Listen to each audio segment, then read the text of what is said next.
This is NAB Show Live, produced by Broadcast B. Hey, welcome everybody. This is my second show, and this afternoon we're going to be talking about Virtualized Playout. I've got three very interesting guests to join me. First of all, Doran, who is Executive VP of Pixel Power. Then we have Jean-Louis Lods from DMC.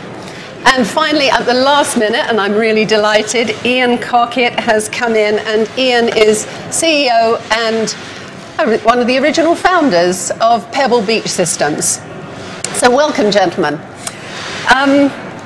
What advantage does Virtualized Playout have for the user and the customer? Oh, wow. What advantage? I think it's all about elasticity, you know, time to market, especially in the playout world. Things are changing. People want to be able to bring their media, especially in Europe, at different time scales. So making sure you've got capacity in the virtualization means that you can launch new channels in the markets required in a new time span. So it's all about that elasticity. Okay. Ciran, Pixel Power is a graphics company. How come you got involved in Virtualized Playout?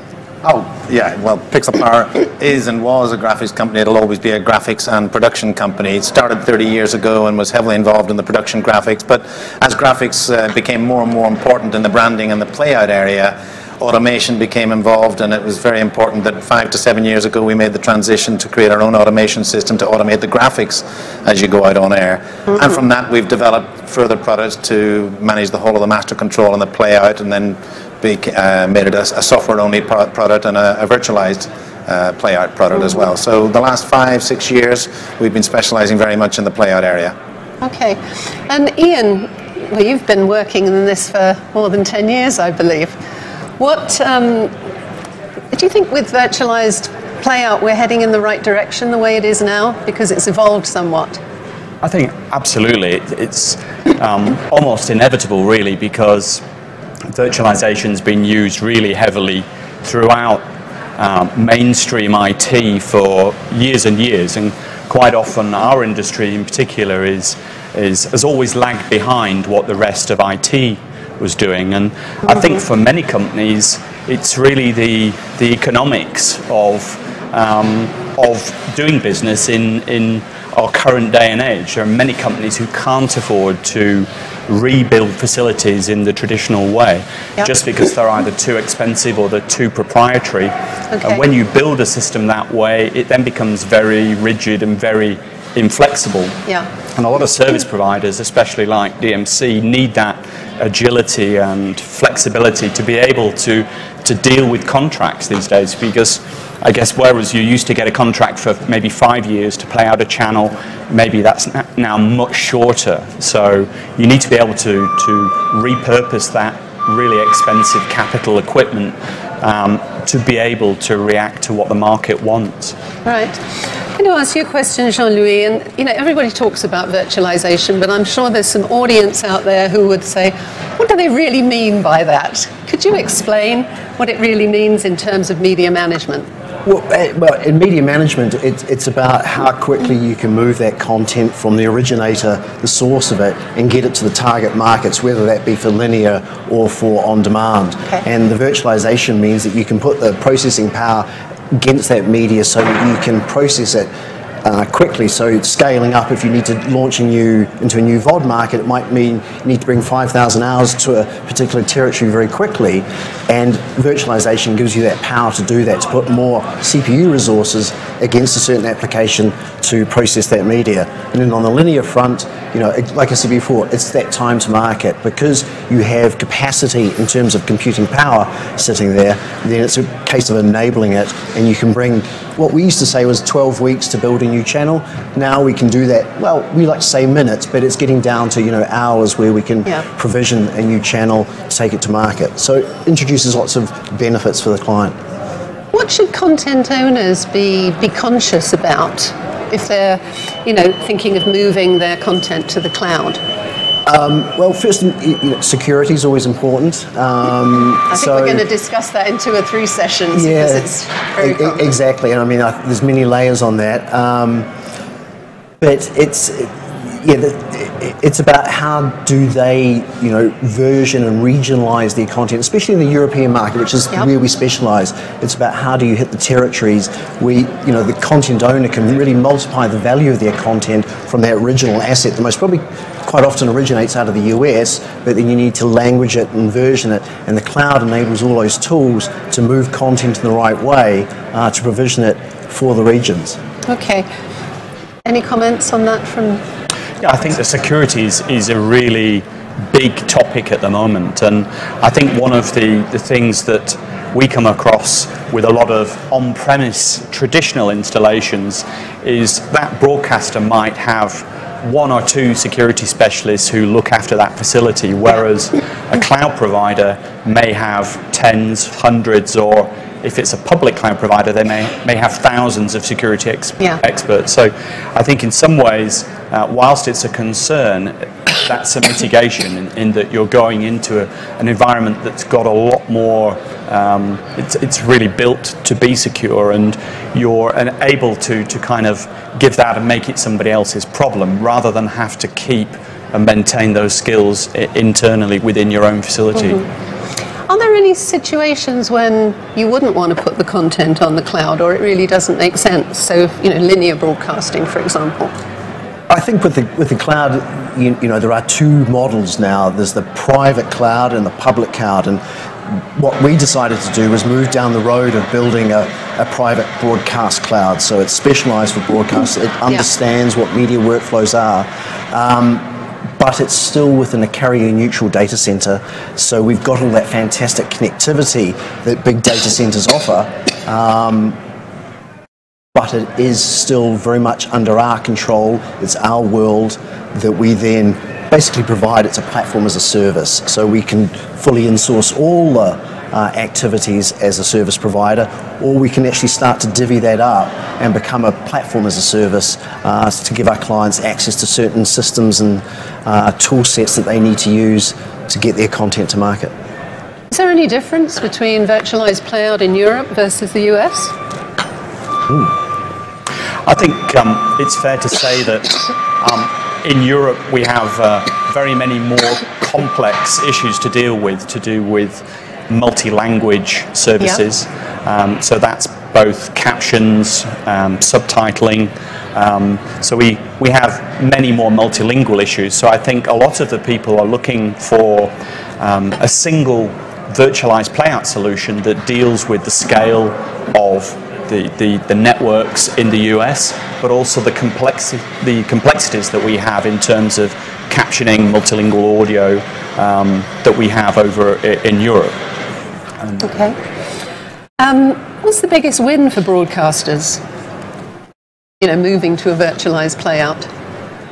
Obviously, it's streamlining to a certain extent. It really is about streamlining. I mentioned it before, it's that time to market. How do they test markets? They see an opportunity in a particular region. They want to understand how will that operate, and will it be a success? And we can provide them services that can last for weeks or months, rather than that, as Ian said before, a 1-year, 3-year contract. We can do it for what we call pop-up channels for a short period of time. So, and again, with that multilingual for Europe, it's really understanding how you do that, and having the tool set all within a software-defined environment means you can make changes to the application, making it a lot quicker to take effect for the broadcasters. So bringing changes to the service that you provide is really the key. I think that's the big key. I think that's one of the challenges, really, is to try and get that same flexibility in terms of being able to have the same best of breed, be it pixels, graphics, and not have limitations. So the aim is ultimately to be able to have that same flexibility, to not have limitations just because you've chosen to host your playout in the cloud. Sorry, Ciran. No, that's the big key. The flexibility, but the flexibility not just to be able to fire up a channel fast, but the speed at which you can change the elements within that channel. For example, if you wanted sophisticated graphics or just plain graphics, you can now build them up either by feature sets. So instead of just firing the whole channel up, being able to use sophisticated graphics just when you need it and pay per, not just per hour, but per feature. And that's the type of flexibility that I think broadcasters are going to really benefit from going forward.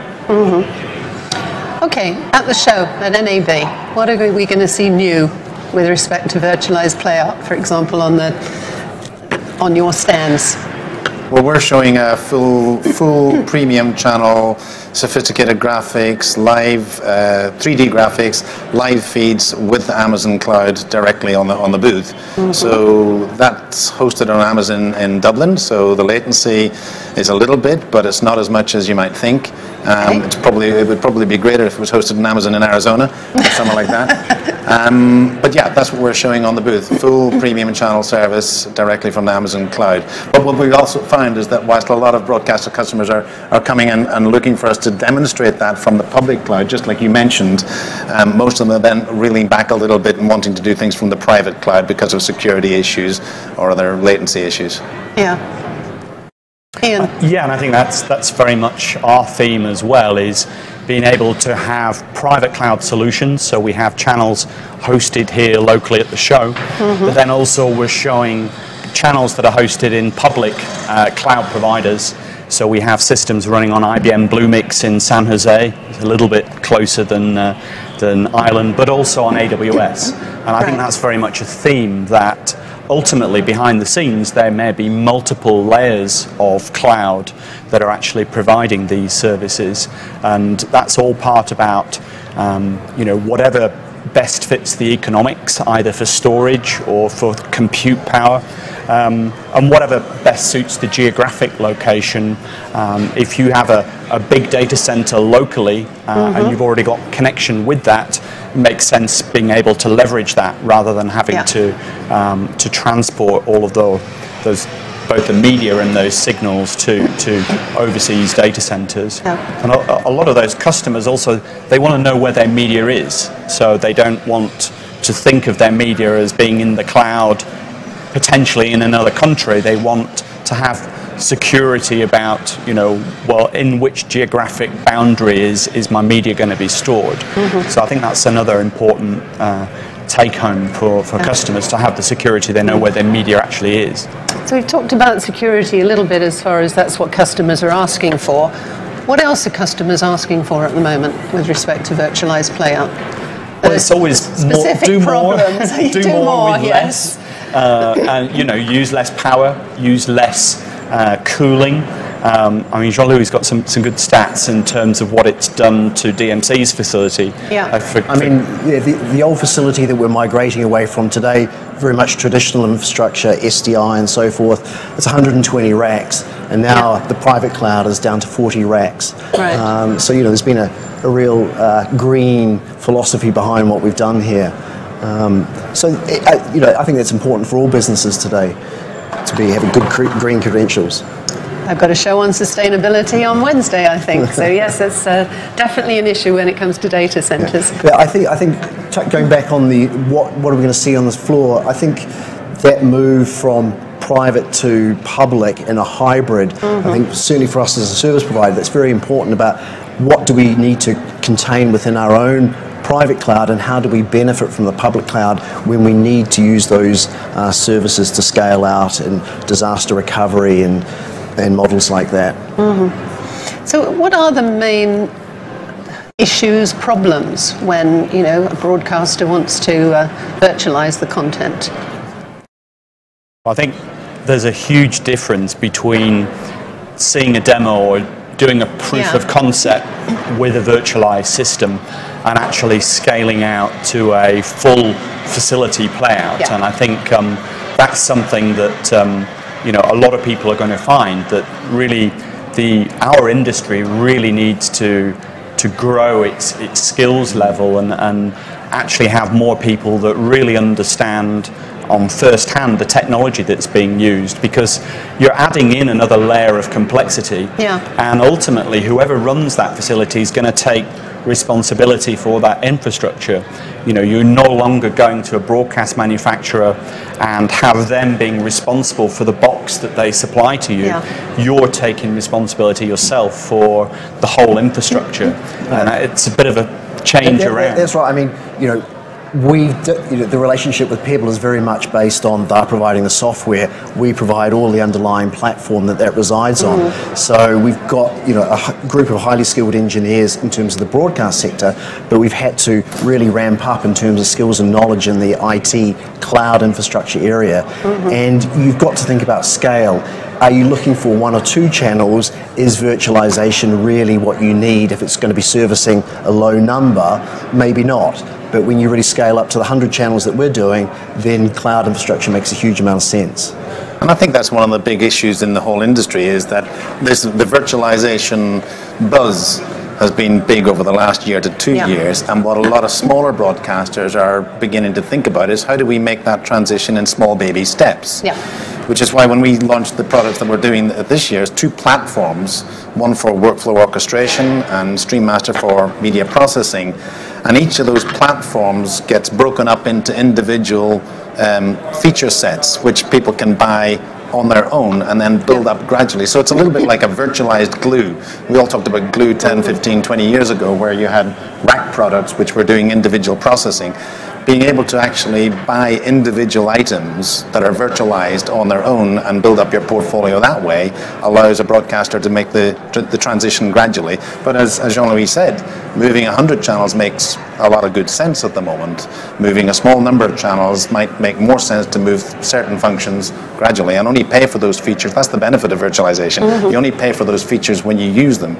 So if you don't need 3D sophisticated graphics for 90% of your week, but you do need them on a Saturday evening or prime time, you only pay for them then when you use them, and you're not having hardware sat there pulling out all that energy and taking up all that capital investment that you used to make and only using it when you need to. I think Ciran makes a very good point that there's a lot of focus in our industry about interoperability and standards for doing video IP.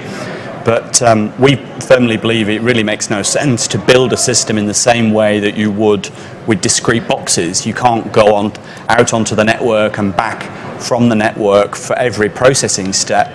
What you really need is a plug-in to be able to do your graphics or audio processing. And I think we need to learn maybe from areas like the audio industry has had plug-ins in standards like VST where you could take processing from different vendors and put those all together inside a single software, virtualized software playout unit, rather than thinking of playout as being, going out and connecting lots of boxes via the network. We actually need to build, plugins that you can actually run within your virtual machine. Are there enough standards in the industry at the moment? I would say not. We've done some work with Pixel Power, and I think we have that on our booth to be able to take, as I said, a best-of-breed graphics provider and take all of those graphics jobs that maybe a customer's already prepared and be able to take those and run them in your virtualized playout center is a very powerful story. But obviously customers need choice, and if they're using a different graphics vendor, then they may want to use whatever technology best suits their requirement, be that HTML5 or a web technology, for example. So I think having plugins and enabling that is going to be a really important area over the next few years. Some great work being done by AIMS and on interoperability, and that is very important. But I think we need equally to have more standards that help us leverage, best of breed processing, whether it's captioning or audio loudness or whatever, to actually enable those to run purely as software modules. There is SMPTE involved in this. Absolutely. So, and I think we'd all agree here we would support the 2110 move. Because I think actually this is it's a bit of a different moment in the industry now when we've got a standard like that that's able to allow everybody, including the customers themselves, to get what they've always wanted, which is not everything necessarily from one vendor, although that's sometimes a good idea. But the broadcast industry has been well known over the years for wanting best of breed. desperately wanting best of breed. They want to choose one vendor, but then eventually they go, no. Actually, I want to keep my graphics there, or I want to keep this function there. Now, with virtualization and proper standards, like we're getting from the 2110 standard from Cinti, they're going to get what they want. They're going to get their cake and eat it, be able to do best of breed for all the different functions that they want. Yeah. One of the things I pick up on what you said earlier, Ciran, was that sometimes they'll go for a package, but they actually don't need to have everything. Yeah. That brings me on also to the education thing. So do you have to educate the customers as to actually what they're going to need, or do they generally know exactly what they need? I think in any major transition in an industry, and broadcast is no different, 15 to 20 years ago when the whole IT industry was being virtualized, the banking side had to get familiar with that method. Broadcast is no different. Do the customers know everything, or do the manufacturers know everything? No. Neither side knows what the total vision of the future is. It's partly that you both lead each other. One of the biggest challenges I see in this industry, just like many industries, is that humans don't do change very well. That's why there's a lot of change management programs out there, a lot of businesses that make an awful lot of money from that. The technology can take us way further than our brains will allow us to go as fast as the technology can let us. So the technology that we've got today can help the broadcasters do a huge number of things that perhaps they haven't even thought about, or we haven't even thought about. We've got to help them work together, and they in turn help us be able to create what we can create. Education, we're both educating each other, but the vision of the future, I think, is one that allows a lot more flexibility. And I think we're going to see through this virtualization process probably way many more players being able to get into the market that weren't previously able to get in, because they can buy the services and the features to do just what they want, like never before. You know, we're only just beginning to move to the pay per day, pay per quarter, pay per hour, and now we're at this show taking them to pay per feature per hour. And if you extend that out, extrapolate that out to the ability for anybody to be able to find their niche in the television market, and then just buy the features for creating that broadcaster market, it's quite a powerful message. Ian, when you mentioned earlier about education, saying the whole industry is changing and we need a different skill set, has the industry got enough people to call on? Are you finding that it's difficult to get enough people to change course or hire new skill sets? Yeah, I would say we found it quite difficult, and largely we've had the most success with actually training people up internally, because I think even the mainstream IT vendors struggle with, you know, the reliability levels that we're used to in broadcast, and they struggle with some of the technologies that we need to use, like multicast. So you can go to a blue chip router manufacturer, and they'll even struggle to have people who really know how to build a scale-out network design that will support the multicast that we need. So I think it needs education in all levels, you know, both the customers having a realistic expectation about what they can achieve, that actually they're going to have to take responsibility for managing their own infrastructure, and that ultimately if it's not powerful enough or gets too hot or you need more of it, that ultimately you as the running that infrastructure are going to have to deal with that rather than go back to the vendor. I mean, I think it goes, for us, it's about the fact that we had a highly skilled IT team and a broadcast engineering team, and actually how do we meld those two together? So, you know, the head of IT was very broadcast savvy, so that really enabled us to build the platform in terms of leveraging the tools and software that are put onto this to make it work for a broadcast area. And to extend that analogy on the training and the education, you know, the more in the standardization, the more that you share the experiences and train people, the more creativity that can be actually applied to the content, which ultimately is what it's all about for our customers, making sure they get the right creative message on screen. that standardization can go back to the broadcaster or the content owner so that they can build the graphics that they need themselves to put on air, rather than being typically translated halfway through by someone like ourselves from Adobe After Effects through to a Pixel Power and then to on air. They can actually generate themselves, and it goes to air much quicker. So it's a really important process. I think that's one of the other key changes, is that we're at a point now where the technology, instead of having engineering drive the technology for the creatives, the technology is now becoming a function that allows the creatives to be able to focus virtually solely on their job and let the technology do the work in the background. Well, that's a move forward, definitely. Huge move forward. Yeah. Jean-Louis, your company DMC specializes in bringing content from the US to Europe. What are some of those challenges?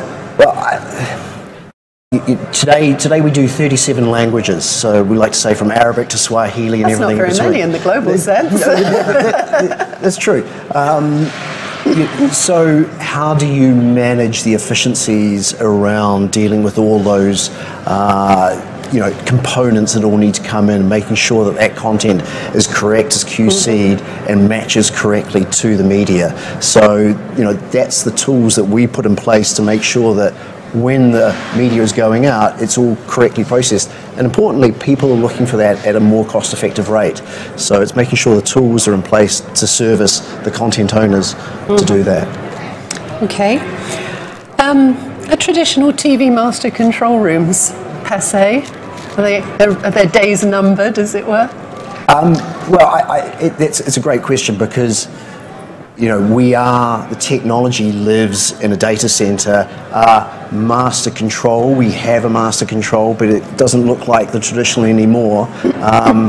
We do still have a big monitor wall, but the majority of the work is actually done by exception.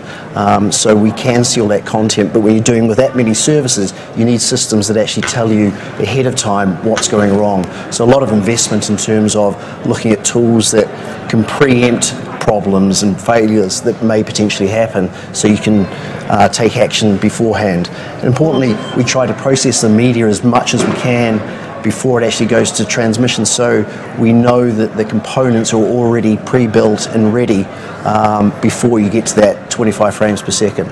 Yeah. And that tradition can depend on what part of the world. We're talking to broadcasters who will still be using hardware master control panels, and then we talk to another broadcaster in North America. They stopped using those 15 years ago, and prepare an awful lot of their work in advance. And yes, as Jean-Louis says, there's some elements of tradition there, but it depends on which part of the world you're talking about. And obviously what sort of budgets those particular customers have in various parts of the world depends on how they change the technology, isn't it?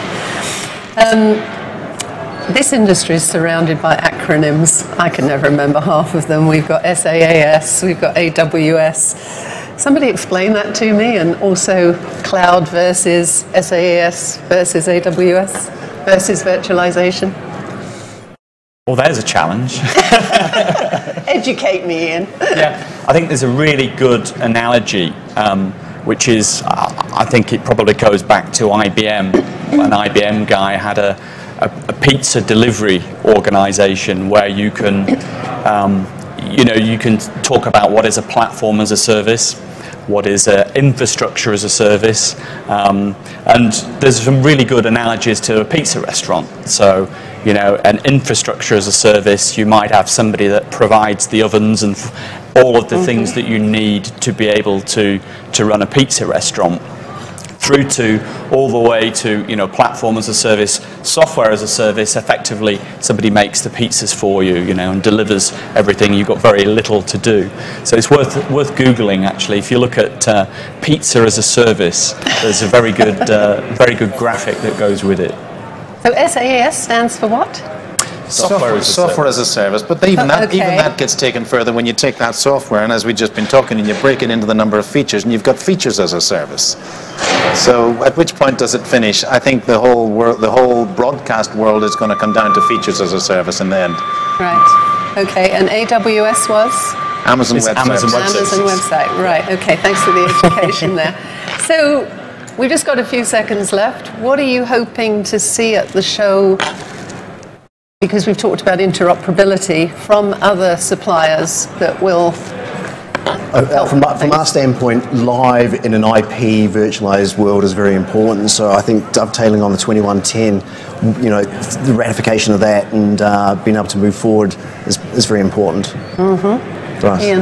Yeah, well, I think it's companies that have got really good, intellectual property processing, video and audio, offering up their special source really as software plugins. That's, I think, where a lot of the future is being able to have that, best of breed processing as a plugin, and then we can make use of that. We're not in a world where we have to go back to using hardware.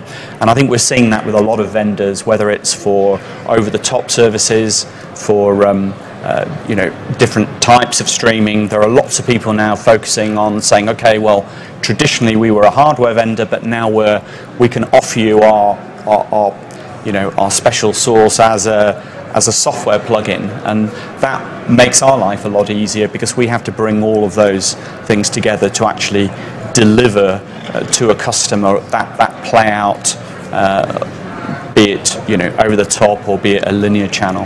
So I think that's what we're looking for. Okay, and briefly, Ciran? We see it in many ways as a coming of age. We've always been a software company for 30 years, and finally now we have somebody else able to produce commercial off-the-shelf hardware which is able to have the compute power that will cope with our graphics and our playout and our automation. So being able to focus just on the software that the broadcaster wants and be able to also, as was earlier said, being able to integrate with many other manufacturers so that the broadcasters do get what they need in the end, which is best of breed. Okay. Super. Look, gentlemen, thank you very much. This has been really delightful. We could have carried on talking, I'm sure. Ciran, Doran, thank you from Pixel Power. Jean-Louis Odds from DMC, and Ian Cockett again at last minute. Thank you very much. Thank you, Janet. From Pebble Beach Systems. I'm Janet West, and I look forward to seeing you tomorrow. My show is on remote broadcasting, and then we do one on media logistics. So have a good show and stay safe in Vegas.